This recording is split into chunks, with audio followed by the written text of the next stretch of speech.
Okay, members have received notice from the Minister of Agriculture, Environment and Rural Affairs that he wishes to make another statement, and I call the Minister of Agriculture, Environment and Rural Affairs. Minister.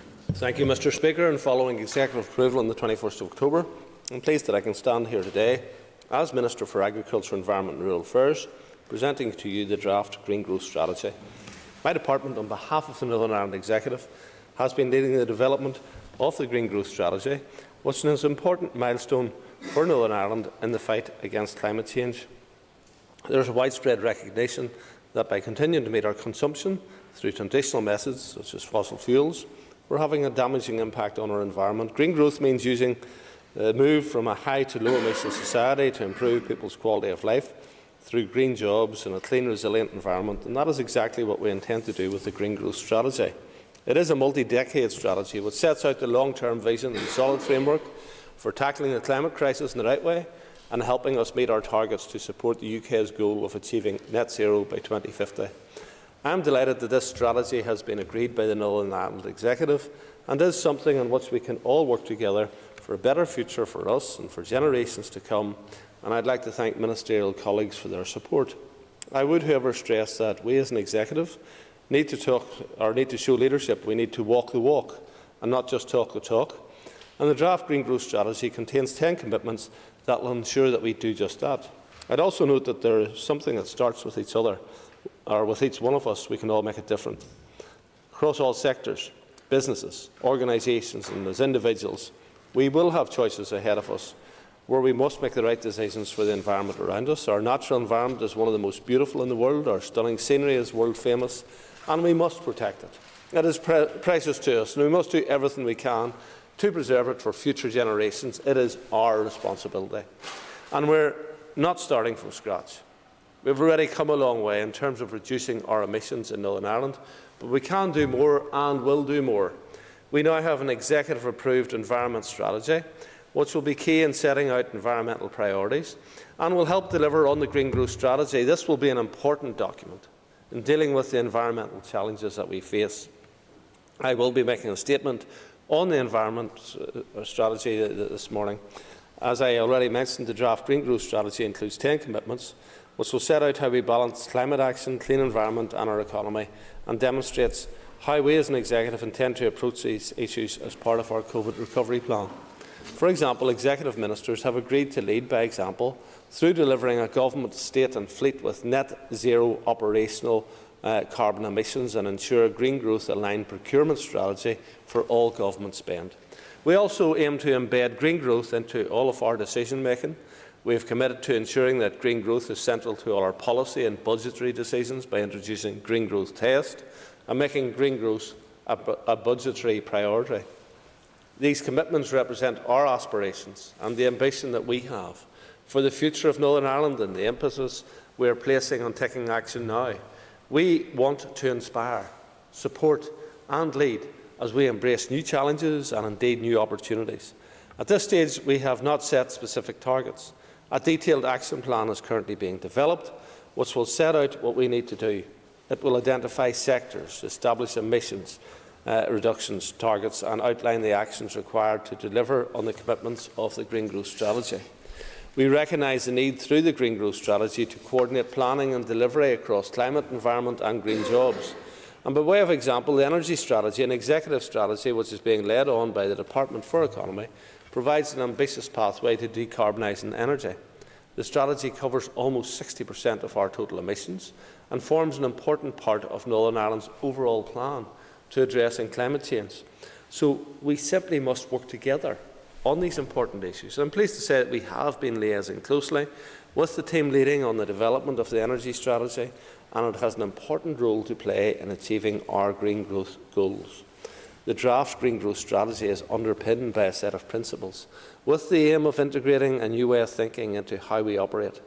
We want everyone to apply these principles, individuals, businesses, communities and government alike. On implementing these commitments and principles, we must also ensure that the transition to a more sustainable economy is fair and just for everyone. We have a tremendous opportunity to be part of something where the journey from a high emissions to a low emissions society can bring real benefits and opportunities for everyone. We can protect our precious environment It provides the air we breathe, the food we eat, the water we drink, and the materials we use for our buildings. Our way of life is at threat if we do not take care of it. We will create green jobs that develop a whole new skill set and workforce that have a positive impact on this planet. This will include incredible opportunities and create a stronger economy as we develop and adjust to new ways of working. We must end our reliance on fossil fuels and find less harmful ways of heating our homes and businesses and fuelling our cars.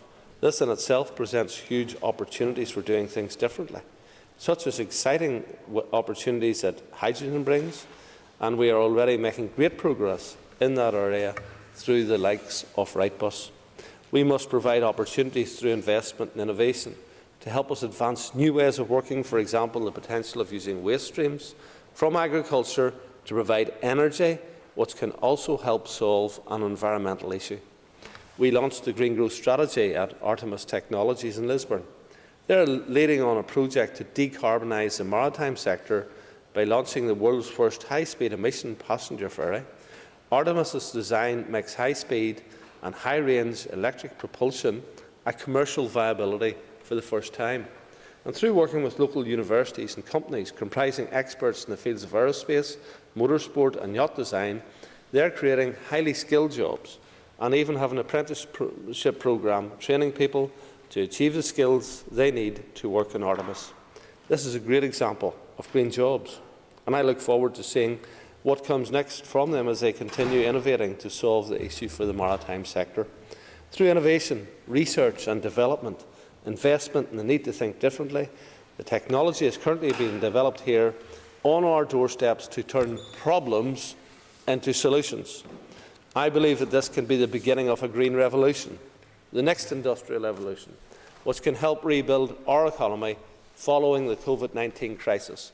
It will require significant long-term investment from the public and private sector as we work together to adapt to our new and changing priorities. I am currently preparing a significant bid to allow my department to deliver on green growth. It will support the delivery of several major elements of the Green Growth Strategy that DAERA plan to fund. The profile is structured around 6 themes, including 1. Agri-food, 2. Forestry and nature, 3. The blue economy, 4. Circular economy and waste, 5. Public sector decarbonisation, and 6. Rural decarbonisation. I would encourage other ministers to consider areas where you will require funding to deliver on the commitments in the Green Growth Strategy and how you plan to approach them. This all presents major opportunities for us to create a whole new skill set and green jobs for the future through more efficient use of resources within a circular economy. As well as creating more green jobs, we will also seek to protect and repurpose existing jobs where possible.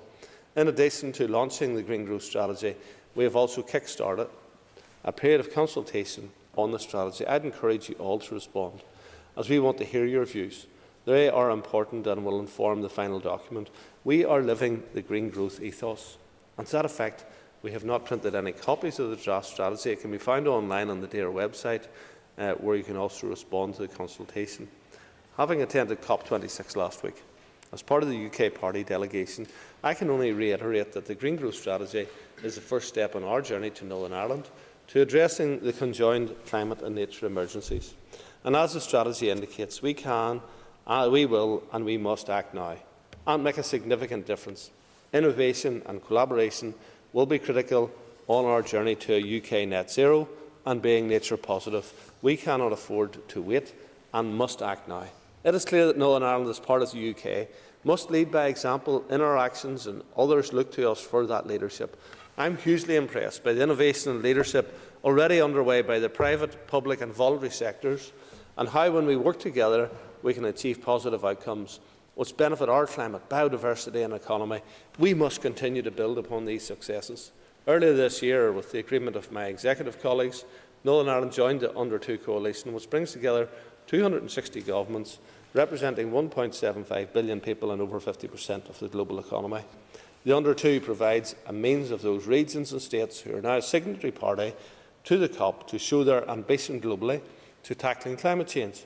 And from the discussions I have had at COP26 and with other members of the Under 2 coalition and ministerial colleagues from other parts of the UK, we must, as an executive, ensure that we take forward actions to deliver on that ambition in support of both the wider UK and global ambitions.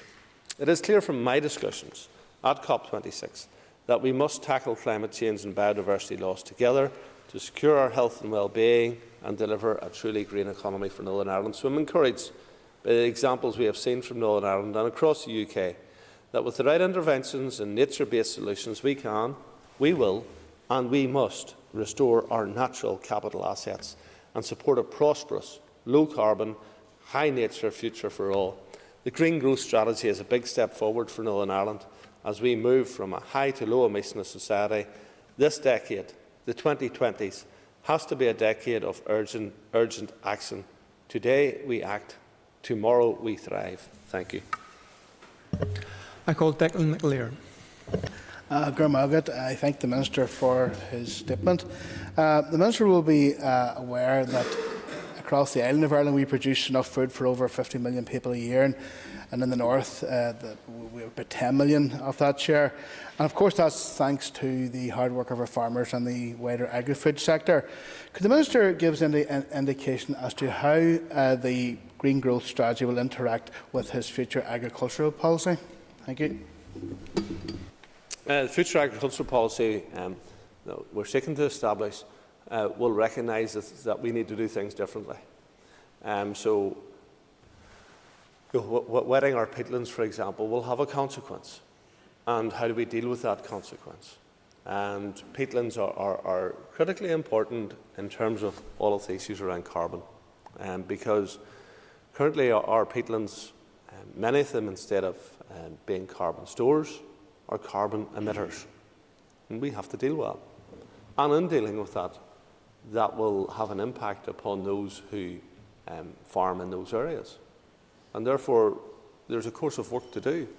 And it will be tricky, and it will be difficult. But we have to engage with them in delivering a means whereby they can still get a living off the land, but at the same time, we deal with those carbon emissions. So I recognise the challenges of it, and I hope that others will join with me in recognising those challenges and assist me, because I haven't all the answers, but assist me in finding a way of delivering the best possible outcome. Not one which will be universally acceptable to everybody, but the best possible outcome for as many as possible. I call Deborah Erskine. Thank you, Mr Deputy Speaker, and I thank the Minister for his statement. You talked in that statement about a significant bid for the Green Growth Strategy. Green growth is a very ambitious path to ensure Northern Ireland reduces its emissions while continuing to grow the Northern Ireland economy. To deliver on this, we will need an ambitious capital investment programme across the public and private sector. Could you maybe set out if you have had any discussions with the Finance Minister on this investment? I have, and as recently as yesterday we were discussing these issues. Most of our bids will be capital related. There will be bids which, in conjunction with the private sector, will introduce significant spend into the local economy and ensure that we do start to realistically tackle these things. So as we go forward, for example, we talk about the methane that's on farms. Well, instead of that methane getting lost in the environment, we'd be much better to capture that methane and use it for a gas to heat people's homes, particularly rural homes. 16% of our emissions come from households. So moving from natural gas boilers or from oil boilers and coal fire to using methane and hydrogen helps us to tackle that 16%.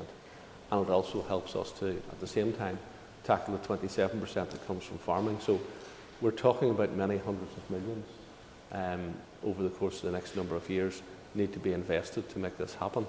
And therefore, if the executive's for real and this assembly's for real, then this department will need to achieve considerable amounts of finance to make these things happen. I call Patsy McGlone. Thanks very much, Mr Deputy Speaker, and thank the Minister for his commentary so far. Picking up on the theme that was being developed by the previous speaker, Minister, the whole issue, we see the problems that are being created right now by the heavily and almost total reliance on fossil fuels, insofar as the cost for heating homes has increased by almost 70%, and the consequent deep fuel poverty that leads many homes to be in. I see at paragraph 14 here, the Executive have agreed to lead by example through delivering a government estate. In your bids, Minister, has there been further discussions around just not the government estate, because we know of old buildings that are in government ownership, but also the social housing, the schools, the hospitals, where that cost of fossil fuels currently is pressing and causing a huge problem on budgets, as it is at the moment. But with that comes great opportunities for employment if the correct investment is made now and decreases the reliance on fossil fuels. Well, the member asks a very valid question. So, in terms of the government estate, that commitment has now been made in the Green Growth Strategy, and that's an executive position, that's not a DAERA position. Therefore, it is for each department to identify how best they can do that within their areas. So the Department of Finance is responsible for the estate. Each department will have its own vehicles. Those will have to move to a new type of vehicle, and that will provide particular challenges for justice and health and some of the departments, but we will get there. In terms of, member mentions housing, and we need a significant investment in insulating our homes so that we require less fuel of any kind, to have more ambient heat. And that is for the Department for Communities to bring forward. So the answers to all of these issues about the environment and green growth lie on all of us working together and all departments working together. So I welcome the fact that there is executive backing for this strategy. I'll give you one example of something in my own constituency. It happened some time ago. There was an anaerobic digester in the constituency which is producing the methane, but it also has hot water as a result of that. It offered that hot water to a local government facility, who turned it down and said they could get it cheaper. Now, number one, I don't believe them that they were getting it cheaper, but number two, they were doing that in fossil fuels. So that is not a way forward. We need to be ensuring that we can have systems whereby we absolutely garner all of those materials which are currently seen as waste and turn them into opportunities. So whether that's methane, whether it's phosphates, whether it's nitrates, a lot of the material that currently are going into our black bins, we need to look at that no longer as waste, but as an opportunity to produce energy. I call Rosemary Barton. Thank you. Thank you, Minister, for your statement. Minister, in paragraph 23, you refer to the tremendous opportunity to be part of something where the journey from a high emissions to a low emission society can bring real benefits. Minister, what engagement have you had with your research department at the moment in order to help reduce emissions such as methane that is produced on the farms? We've been having considerable work with our science division, and we're also working very closely with the universities and indeed the agri-food sectors to create a diamond in that sector.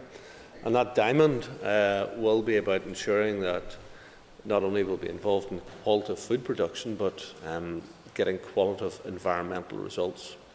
So in Northern Ireland, and I'd have to say in the Republic of Ireland too, we produce really good food. And whenever we actually go to market our product, and particularly whenever deals are done with the Southern Hemisphere, and people are concerned about those deals, and rightly so, but I don't want us to be competing on the basis of selling a commodity. I want us to be competing on the basis of selling something which has provenance, which has traceability, which has good welfare, good health, and good environmental standards. And I want to be ticking the gold star in all of those things, so that whenever we go to a supermarket, be it in the UK or be it elsewhere, that whenever they look at us, they're saying that's what our customer wants, and we'll pay a premium for that product because it's being done to the standards that we require. And environmentally, we've got a bit of work to do to get to the Gold Star. We are in Gold Star on many other parts of it, but I believe that we can relatively quickly get to that Gold Star standard, and that'll be something which will keep us ahead of the market. I call John Blair. Deputy Speaker, thank you. Thank the Minister for the statement. I think we should give it a broad welcome. Keen also to hear that there's a bid made for funding for commitments given in the strategy, but it brings to mind the fact that the UK Government, the Chancellor, announced a fund of £640 million last year to fund more than 40 million trees and restore 35,000 hectares of peatland in England. The Scottish and Welsh governments have made similar commitments, and the Irish Government has approved an allocation of €108 million to bog rehabilitation plans. Can I ask the Minister if the bid made by himself includes dedicated funding for peatland restoration? The bid that I'm making, and it's almost at completion, will probably be in the region or more of what the member has just described for Northern Ireland alone. So this isn't something that we view as being modest to deal with. We've got a major issue, a major problem, and we need to be addressing that. The Scots, for example, have invested or are investing some 250 million in peatlands. I think that their peatlands probably are more degraded than ours. However, we do have a significant challenge to us in ensuring that our peatlands do come up to the standard that we would like them to be. And we've set a period of time to do that, and there will be a funding envelope to go along with that. I call Philip McGuigan. Last can call you.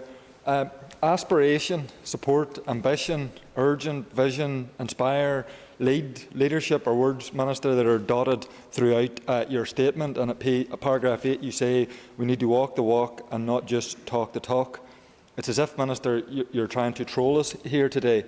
Can I ask you, Minister, if you feel embarrassed standing here giving this statement with its fine words, but that if it will fit into, if you have your way, an unambitious climate bill with its 82% targets that will continue to have the North existing as a climate laggard? Well, I will probably share in the very near future with people what the Climate Change Committee are anticipating what is required to happen for the 82%, and indeed for the 100%. And then the member can explain to the public, and particularly the rural community, why he doesn't think it should be there. I think it should be there, and I think that we need to be identifying means of dealing with the problem, not closing down the rural economy. And so that maybe Sinn Féin's policy to destroy the rural economy. It's not mine, and it's not one that I'm going to support. And the member may want to get some headline, a quick headline, and we're going to attach ourselves to this wonderful headline, we're wonderful people. But we have a world to feed, we have an environment to look after, and if we can't find a way of doing both at the one time, then we're heading for a disaster. So there's no point in replacing one disaster with another. And if you can't feed this world, and if you simply export that greenhouse gas production to another part of the world, and then import it and say, what wonderful people we are. You're not wonderful people. You're traitors to the people that you're actually there to serve. And as a member who represents a rural constituency, I am surprised just at how little the member appears to actually care for that rural constituency, for the sheep farmers in the glens of Antrim and the farmers around Dunloy and Lougheed and all of those places, because what you're proposing is going to give those people a real hammering and take their livelihoods away. I call Trevor Clark. Thank you very much, Mr Speaker. Minister, in your statement you talked about the need for a green growth strategy to coordinate planning. And in response to my constituency colleague, where he seems to be coming on side now for the incinerator plant, which I welcome, outside on the Hightown Road. But given there is a coordination of planning, surely part of that coordination would be to prevent the continuing of landfill sites and the approval of landfill sites, or the potential of landfill sites. Well, again, that's a matter for the Infrastructure Minister, and it's great that all of the controversial decisions don't rest with me. that somebody else has some controversial decisions to make, and I don't envy the Infrastructure Minister in dealing with those issues, but you know, they do need to be dealt with. And the truth is that, you know, we put all this stuff in a bin, and you know, the lorry pulls up in the morning and away it goes. That's it gone, wonderful. But what's our responsibility? And you know, we do our recycling, and with our brown bins and our green bins, and then with this other material that goes into this other bin. And what do people think happens with it? And it's currently going to landfill, and it's currently producing methane, and it is not the best way of dealing with waste, and we know that. Therefore, we do need to, number one, take more stuff out of that bin, and number two, the material that goes into it, the residue, needs to be dealt with in a better way than landfill. And that's, you know, when you make that decision, whatever it happens to be, whether it's an incinerator at Hightown or whether it is something else, we need to have deliverable set out there, and those things to happen in this decade. Because if we don't do that within this decade, then there's no point talking about the environment and saying that we want to protect the environment, because we're failing the environment. I call John O'Dowd. Minister, if we are to have a rural community and a farming community in the future, as both I and Mr McGuigan certainly want, and I believe you want also, then the farmer and rural community is going to require intensive support from yourself as Agriculture Minister. And the question is, in terms of your almost Damascus-style conversion now to green politics, it must have happened somewhere on the road to Glasgow. How are you going to support a just transition for workers and families, whether they be on the land or somewhere else? So, Minister, to help that just transition and to protect rural communities and families, will you put in place a transition commission to oversee this, to ensure that everyone is treated fairly? Well, I have to make a wee confession to the member. While his former president was hugging trees in the early part of this millennium, I was actually planting them. So we'll deal with conversions in due course. But in terms of this, he is absolutely right. We need a just transition, and therefore we need to find a means of dealing and providing a just transition for those farmers who live close to peatlands and who will be challenged. We need to find a just transition for people who currently own chicken and poultry units. And that, to me, is actually capturing the ammonia that they produce and reutilising that, not closing down poultry houses. They actually are very efficient ways of producing proteins which humans consume. We need a just transition for people who are currently dairy farming, so that they can continue to produce milk, but also capture that methane and support them in that way, and for people who are producing beef. Because I was with Al Gore on Saturday, and I'm sure lots of people think that Al Gore has done tremendous things on the environment, and therefore would give great cognizance to what he has to say. So if they don't listen to me, they maybe listen to him. And he says one of the greatest storages, second only to the actual forests, of carbon is soil. So I posed a question to the Vice President. Well, what is then the best thing to actually grow on that soil? Because if we grow crops, then you're continually ploughing and tilling that, and you're releasing the carbon. But if you grow grass, it actually captures that carbon And a consequence of capturing that carbon, then that is providing a sequestration. But then, what do you do with the grass? Do you just not use it? Or do you actually populate that with animals which will produce proteins, which people will be able to eat and sustain them? And that is the logical outcome to all of this, that we need to ensure that we can continue producing good food in Northern Ireland for a growing population in the world, so that we can help ensure that we feed that population for generations to come. But we do it in as environmentally sensitive way as possible. I call Cara Hunter. Thank you, Mr Deputy Speaker. I'd like to thank the Minister for his statement and answers so far. Minister, regarding green growth and farming, I think we would all love to see more transitioning from fossil fuels to cleaner renewable initiatives. How is your department working with farmers and farmers' unions to assist our farmers in this just transition and working with them? Thank you. On farms, in terms of emissions, greenhouse gas emissions, just short of 10% of that comes from the machinery. So, as we work with companies like JCB who are totally committed to hydrogen, we will see the opportunities of moving to vehicles which are mainly hydrogen, because farmers will not just be able to afford new vehicles straight away. But I believe that, particularly given the contracting that takes place, that shift will take place relatively quickly for the vast majority of the work that is done on farms. So there's that 10%, you can significantly tackle that. Fertiliser also accounts for just short of 10%.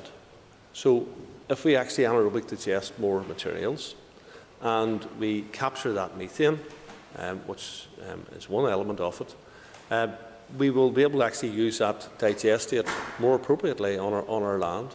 And perhaps need to separate it, but use that more appropriately, which will reduce the amount of fertilisers that we need. And particularly using lessee equipment to spread it, you can make a significant reduction there.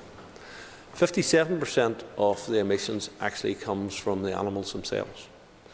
Therefore, working with qualitative research, so reducing crude protein, for example, has already had significant success. So in recent years, we are producing 2/3 of the carbon emissions on dairy products than we were previously. So there has been a significant success there. And what's very clear to us is that efficiency is very important. But we are looking at how we can add other things to feed, such as seaweed, to ensure that we can drive methane down further. And then we have research being done at AFBI, for example, where the cows have like a hood applied to their nose, so that whenever they take the grass in to the rumen and regurgitate it, and they do their burps, that is then caught and filtered out within that hood, which takes out around over half of the methane that is burped. So then, at the other side, we capture the slurry and anaerobic digestion. So you can see where I'm coming from. We can actually build a picture where we're not removing small percentages of methane from agri-food. We're removing substantial amounts of greenhouse gases and methane from the production of agri-food, and that will enable us to sustain an industry on the one hand, and also do it in an environmentally friendly way on the other. It's going to take time, it's going to take investment, and it's going to take an awful lot of common sense. And I would appeal to this House to demonstrate to the wider public in Northern Ireland that there is a little of that within it. I call Steve Aiken. Very much indeed, and I thank the Minister for his statement. And of course, we will be very supportive of the green growth strategy as it comes forward. I note with interest, Minister, you talk about the move towards sort of the blue economy, and also when we're talking about the issues to do with issues with green hydrogen and methane. And quite rightly, you call out the very innovative approach of Artemis, looking towards the marine sector as well.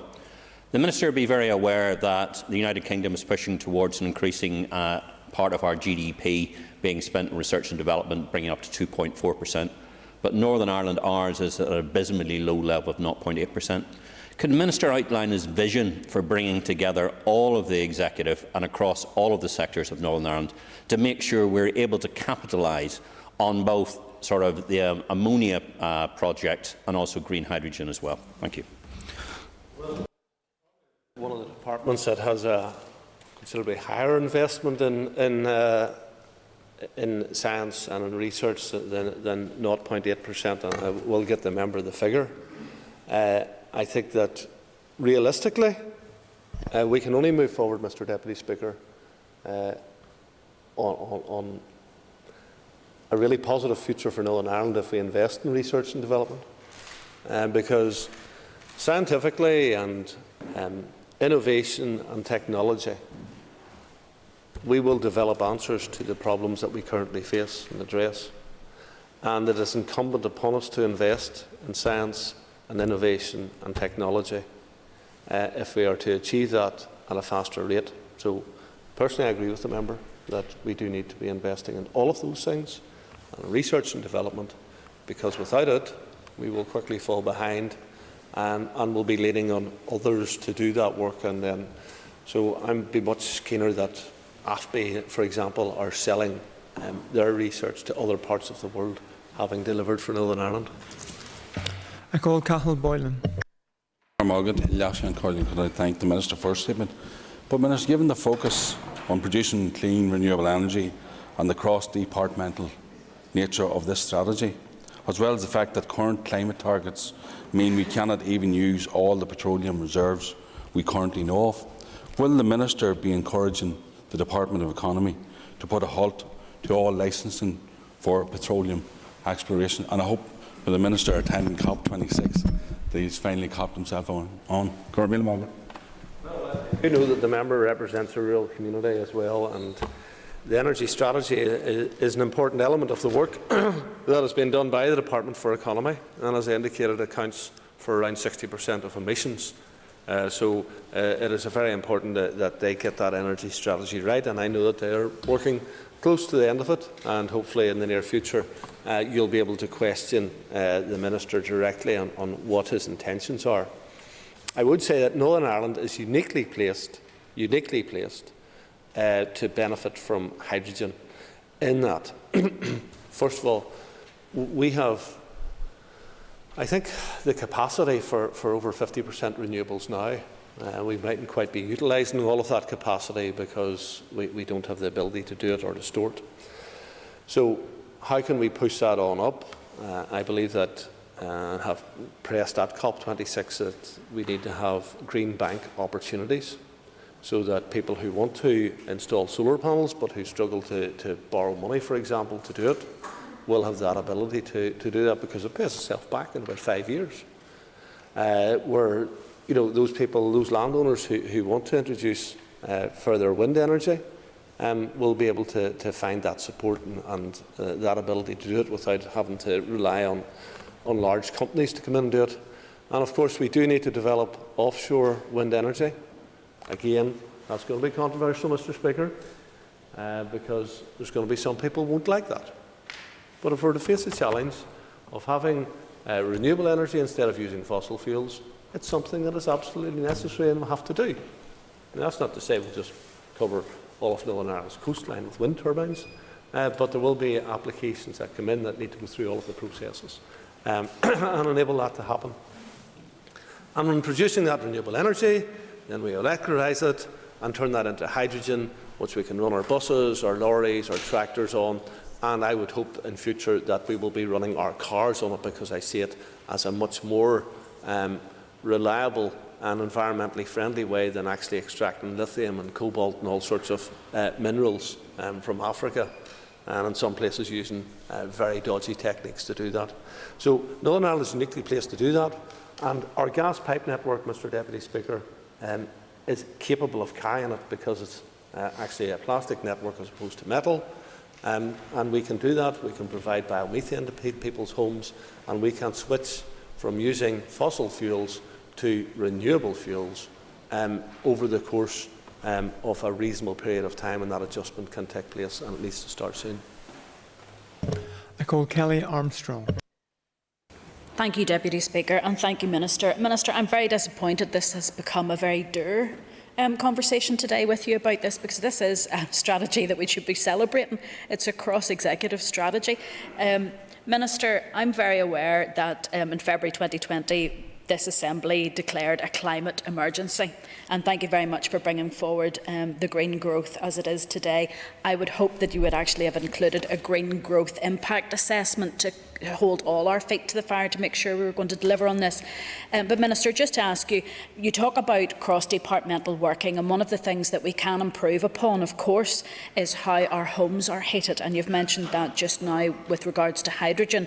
For instance, in communities we're taking forward the private tenancies bill, that will needs to have some consideration for energy performance certificates. Economy is working on that. Can you assure this House that in the 3-year multi-budget coming forward, that capital investment will be secured to enable rural homes, all homes, to have those energy performance certificates, that we can at long last be free of the hold of fossil fuels on our houses?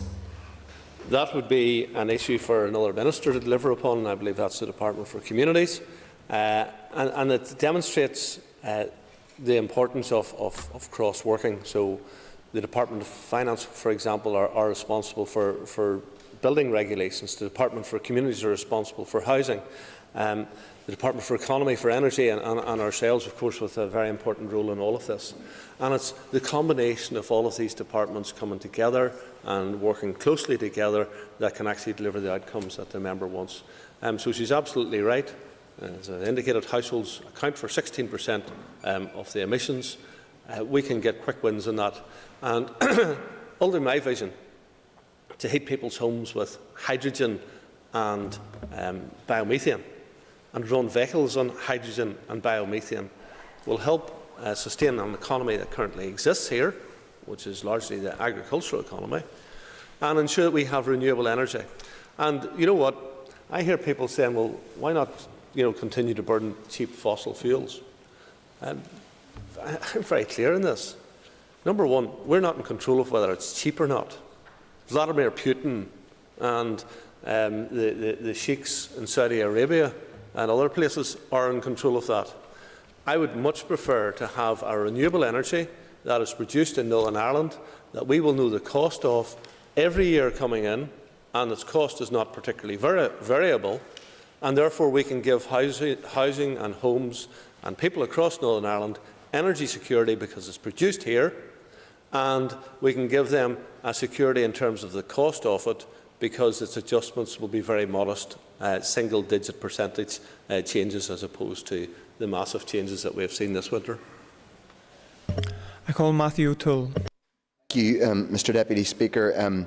Minister, you mentioned earlier two low-carbon manufacturers, Artemis and Wrightbus. You also said we're uniquely placed to benefit from hydrogen. Minister, this doesn't happen that often, but I agree with you. There are great low-carbon manufacturers here. I don't want to have an argument about this, but I would ask you to explore, in developing the Green Growth Strategy, the real potential that we have here from having access to two different markets in terms of exporting low-carbon manufactured goods. Britain, the UK government, is developing the UK Green Industrial Revolution. The European Union has the European Green Deal. We, uniquely in this jurisdiction, because of our post-Brexit arrangements, have the opportunity to export low-carbon goods into both the UK and European markets. Will you look at that unique potential as part of the Green Growth Strategy? Because we, Minister, I believe, can be a green industrial hub at the centre of two markets for all of our benefit. I think that we need to look at every opportunity, and agree with the member on that, and that we take every advantage that exists for us.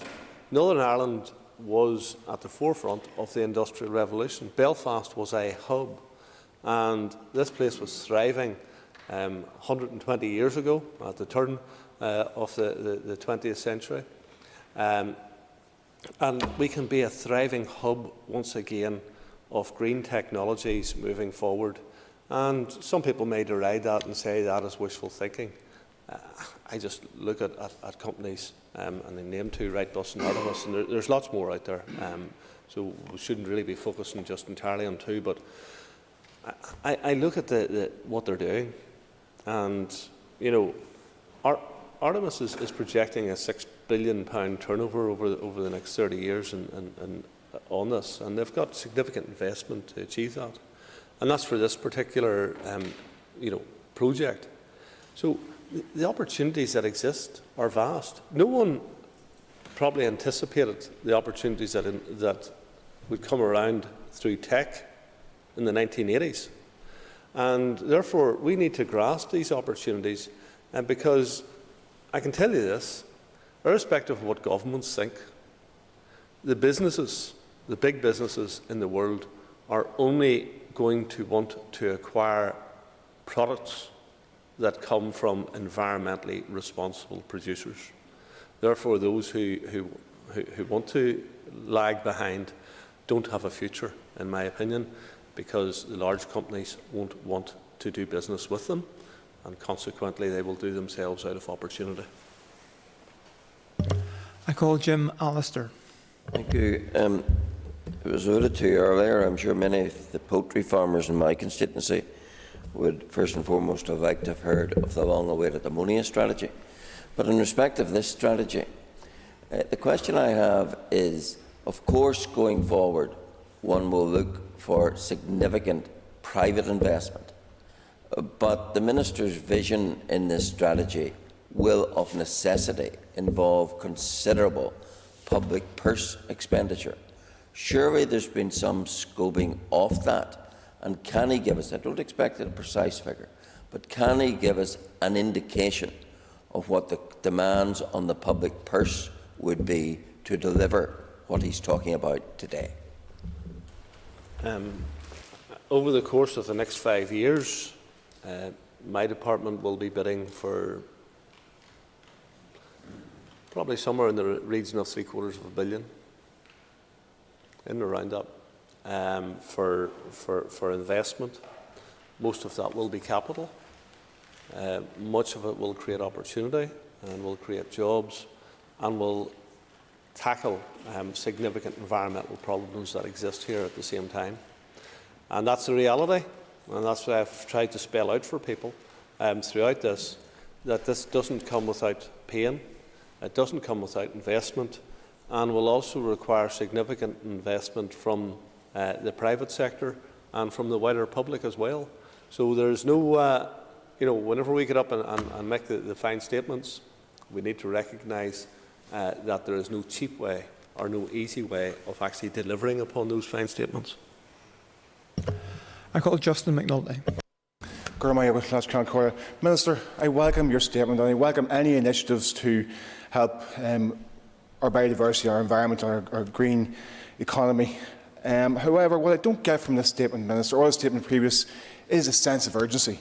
We need a flashing green light on the roof of this place telling us we are in a climate emergency. There's no mention of reintroduction of species. There's no mention of species who are under threat. There's no mention of big picture items, Minister, which really going to make a big impact. I don't see that ambition here, Minister. Forgive me if I'm not getting it, but I don't feel and sense that ambition. We need a flashing green light on the roof of this place telling us there is a climate emergency. In terms of species, for example, that will be dealt with in the biodiversity strategy.